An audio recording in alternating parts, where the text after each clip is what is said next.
विश्व व्यापार की एक ऐसी जरूरी नहर जिसने दो कॉन्टिनेंट्स एशिया और यूरोप को एक दूसरे के बेहद करीब ला दिया।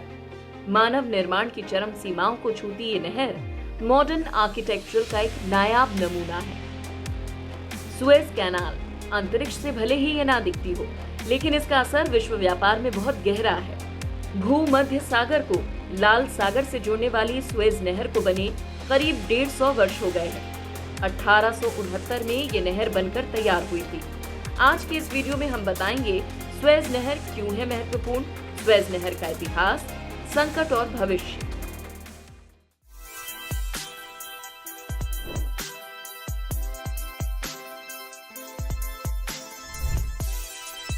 प्राचीन भारत के मसाले पूरे विश्व के खानों का स्वाद बढ़ाते थे। इनके अलावा भारतीय कारीगरी, हस्तकला, ज्वेलरी पूरी दुनिया में मशहूर थी, जिनके व्यापार के लिए व्यापारी यूरोप के इन देशों से भारत आते थे।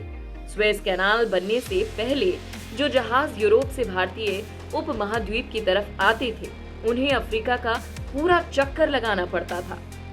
लेकिन 165 किलोमीटर लंबी और 60 मीटर चौड़ी सुएज नहर के बनने से जहाज आज मेडिटेरेनियन सी से होते हुए रेड सी में प्रवेश करते हैं और अंत में इंडियन ओशन होते हुए भारत पहुंच जाते हैं। इस नहर के बनने से भारत के कारीगरों को पूरी दुनिया का बाजार मिल गया और यहाँ के हैंडीक्राफ्ट्स, मसाले, फैब्रिक, हीरे और गहने पूरी दुनिया तक पहुंच पाए। आज भी गुजरात, राजस्थान और दक्षिण के राज्यों से बनने वाली अनोखी कारीगरी के साथ यूरोप से आने वाले भारत के आयात के लिए सुएज कैनाल बहुत महत्वपूर्ण है। कारोबार के लिए महत्वपूर्ण सुएज नहर दुनिया के सबसे व्यस्त समुद्री मार्गों में से एक है। पूरी दुनिया के समुद्री कारोबार का 10% आवागमन इसी नहर से होता है। सुएज नहर से यूरोप से एशिया और पूर्वी अफ्रीका के बीच लगभग 90,000 किलोमीटर की दूरी कम हो गई। जो सफर पूरा होने में महीनों का समय लगता था, वो आज 18 घंटों में हो जाता है। 1798 में मिस्र पर हमले के बाद नेपोलियन बोनापार्ट ने मेडिटेरेनियन सी और रेड सी को जोड़ने वाली एक नहर का सपना देखा। 1854 में फ्रेंच राजनयिक फर्डिनांड डी लेसेप्स ने नहर की योजना पर काम शुरू किया।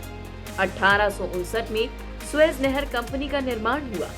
10 साल और $100 मिलियन के खर्च पर तैयार इस नहर के बनने में हजारों मजदूरों की जान भी गई।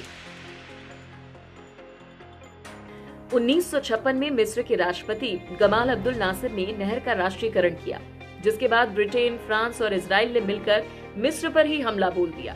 अमेरिका और यूएन के हस्तक्षेप के बाद ब्रिटेन और फ्रांस ने अपनी अपनी सेना वापस बुलाई और 1957 से ये नहर मिस्र के नियंत्रण में है। समुद्री व्यापार का 14% इस नहर से होकर गुजरता है, जिसमें सालाना 15,000 विभिन्न प्रकार के शिप्स हैं। साथ ही ये नहर नेवी के भीमकाय युद्धपोतों के लिए भी बेहद जरूरी है।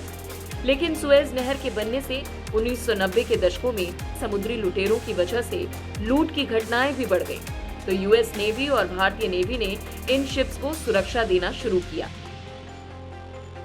आज सुएज नहर विश्व व्यापार की एक आर्टरी की तरह काम जरूर करती है, लेकिन ये बहुत बार ब्लॉक भी हुई है, जिनमें से हालिया एवर गिवन जहाज की घटना है, जो तेज हवाओं की वजह से यहाँ फंस गया था।